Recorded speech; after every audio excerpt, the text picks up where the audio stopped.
Tense form zaman formaları bölməsinə aid bir neçə testin izahına gəlin nəzər salaq. Deməli, birinci sualda when Ben the room, he'll see your present. Baxırıq ki, ikinci tərəfdə burada nə var? Gələcək zaman var. Gələcək zaman varsa bu keçmiş zamanlarla uzlaşa bilməz. A variantını və D variantını atırıq.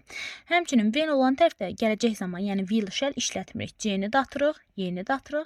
Bir dənə cavabımız qalır burada B variantı. Yəni gələcək zamanla indiki sadə zaman uzlaşa bilər. Ben otağa girəndə sənin hədiyyəni görəcək. Bu formada tərcüməyə əsasən B variantını seçirik. İkinci sualda the newspapers to our house last Sunday.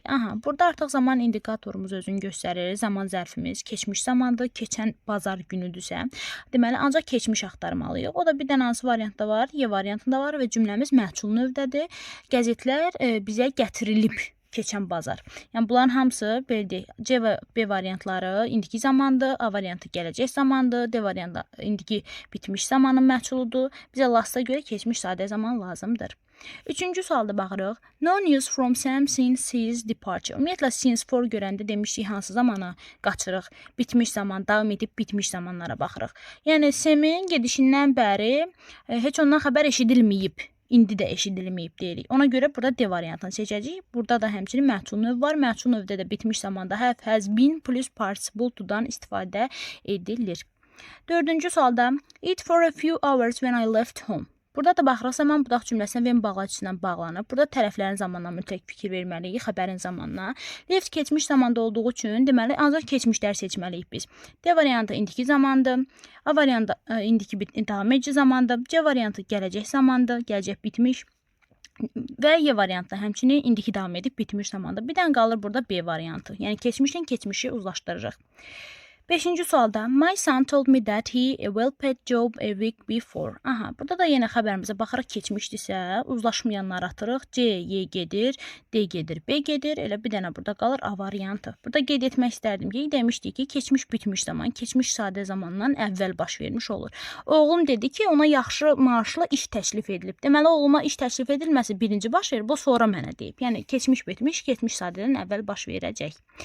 Altıncı sualda the young man at the laboratory for 2 years before he entered the university. Yəni eyni məntiqlə yanaşırıq. Zaman budaq cümləsində bağlayıcıdan sonraya baxırıq. Yəni zaman zərfimizdən sonra da görürük ki, burada keçmiş zamandırsa, keçmişi keçmişdən uzlaşdırmalıyıq. A variantını atırıq, B variantını atırıq, D variantını atırıq, Y variantını atırıq. Qalır bir dənə C variantı. Daha sonra 7-ci sualda the Guinness Book of Records in the 50s. Burada nə var? 50-ci illərdə deyirsə, bu keçmiş zamanın zərfi olduğu üçün nə olacaq? Və söhbət burada oflu birləşmədə ofdan əvvələ baxırıq. Yəni bookla uzlaşma aparmalıyıq. Guinness-in rekordlar kitabı çap olunub. Nə vaxt? O da var. Deməli C variantında was published məhsul növdə verəcəyik. Gəlin biraz daha mürəkkəb strukturlu testlərə baxaq. Məsələn, 25-ci sualda the old man the room of his cab us and sat down. Bu formada olanda ümumiyyətlə and bağlayıcısını görünür. And nə deməkdir bilirik ki, və deməkdir də. And olanda burada simultaneous actions olur. Yəni hamısı eyni zamanda bir-birinin eyni zamanda baş verən prosesləri nəzərdə tutduğu üçün, andlə bağlandığı üçün bütün zamanlar eyni formada olacaq. Yəni eyni zamanda olacaq. Keçmiş isə keçmiş, gələcək isə gələcək və yaxud indiki zamansa indiki zaman. Burada baxırıq üçü də eyni zaman hansıdır? Entered, took and greeted. Yəni D variantı. Yaşlı kişi otağa daxil oldu, papağını çıxardı və bizi salamladı və oturdu. Burada sətdən də elə görə bilirik ki, bu keçmiş zamandadır. Endlə də bağlanmışsa bütün zamanlarımız past simple-da olacaq. 26-cı sualda can the manager receive me now? No, he talks. Burada now-ya baxırıq. Yəni menecer məni indi qəbul edə bilər. Yox, o indi danışıqlar aparır. Yox deyirsə, hə deyirsə, ümumiyyətlə bu tip cavablar verəndə deməli hal-hazırda baş verən bir hadisəni, göz önündə olan bir prosesi bizə vurğulayır. Ona görə he is having talks now olacaq. D variantımız düzgün cavabdır. 27-ci sualda I after the children while Jane for her exam. Burada da while nə deməkdir ümumiyyətlə? While arçən deməkdir. Yəni burada davam etmə nəzərdə tutulur əsasən. Jane filan şey edərkən mən də filan şey edirdim, etməkdəydim və yaxud da etmişdim. Bu formada olacaq. Və burada hər iki tərəfdə davam edici zaman seçsək, baxırıq və zamanla uzlaşmasına təbii ki, baxmalıyıq. Have looked indiki bitmişdi. Was practicing keçmiş davam edici, uzlaşmır, getdi. Looked keçmiş sadədir, is practicing indiki davam edici, B-ni də tulluyuruq. Daha sonra hansı var uzlaşmayan?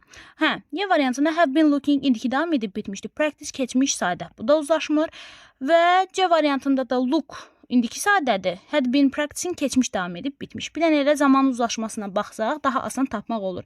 Sadəcə mən daha üstün tuturam ki, yəni mənanı düzgün analiz eləyə bilək. Zamanların bir-birindən uzlaşmasını, hansı zamanın hansından daha əvvəl baş verməsini, hansı bağlayıcıda əsasən belə deyək, hərəkətin nə cür baş verdiyini bilsəniz daha rahat olacaq bunu belə deyək də əzbər yolundan deyil, başa düşə-düşə yazacaqsınız testləri. Məsələn, deyək ki, mən uşaqların qayğısına qalırdım. Jane imtahanına hazırlaşarkən mən də filan şeyi etməkdə idim və yaxud da etmişdim. Bu tip olanda bilirsən ki, artıq söhbət belə deyək də bu tip cümlələrdə keçmiş zamandan gedir. Daha sonra məsələn 28-ə baxsaq. Would you, Tom, I a letter to my friend in New York. Aha. Mən indi Toma sual verirəmsə, bu dəqiqə müraciət edirəmsə, indiki davam edici zamanda sual verə bilərəm. What are you doing, Tom? Nə edirsən? O da deyir, mən New Yorkdakı dostuma məktub yazıram. Elə burada indiki davam edici zamanları bir-birindən uzlaşdıracağıq. Daha sonra 29'a da gəlin baxaq. You the article up to the end before she you for the dictionary. Aha, before after olanda, as soon as olanda, when, while bu kimi ümumiyyətlə zaman budaq cümlələrini uzlaşdıranda baxırıq tərəflərə. Və variantlarda zamanların uzlaşmasına da fikir verməliyik. Məsələn, have translated indiki bitmişdi, asked keçmiş zaman variantı gedəcək. Və yaxud da do translate indiki zamana sual verir, asked amma keçmişdi, gedəcək. Didlə versək sual, yenə burada ask var, indiki zamanda uzlaşmayacaq. D variantına baxırıq, had translated keçmiş bitmiş. Ask'da keçmiş sayda. Aha, burada uzlaşma var. İndi yerinə qoysaq necə olacaq tərcümədə? Had you translated the article up to the end before she asked you for the dictionary? Aha, deməli bu tam yerinə oturur. Məna da bu deməkdir ki, o səndən soruşmazdan əvvəl sən məqaləni axıra qədər tərcümə etmişdinmi? Deməli yenə bu hadisə had translated ask'dan əvvəl baş vermiş bir hadisədir. Yəni o səndən soruşandan əvvəl sənin hərəkəti bitirib bitirməməyin, yəni bu proses birinci baş vermiş hadisə hesab olunur. Ona görə elə cavabımız olacaq D variantı. Daha sonra məsələn baxa bilərik nələrə. Məsələn 32-ci suala baxaq. One day in Moscow a strong wind. Aha. İndi when olan tərəfdə willlər getdi, bitmişlər getdi. Baxırıq nəyə burada? Onlar Moskvaya çatanda güclü külək əsirdi. Yəni davam edirdi güclü küləyin əsməyə. Bunu da tulluyuruq burada. Yəni çünki when-dən bitmişlik olmur da. Onlar çatanda anda əndə veririk. Keçmiş sadə zamanda hər hansı bir müddətdə belə deyək çatıblar ora və güclü külək əsirmiş həmin momentdə. Ona görə də keçmiş davam edici zamanla uzlaşmanı aparacağıq. 33'də when the delegation at the station yesterday the wind blowing. Aha. Yenə burada da eyni məntiqdən yanaşsaq, yesterday görən kimi bilirik ki, keçmiş sadə zamandır. Bunu tulluyuruq, bunlara baxacağıq.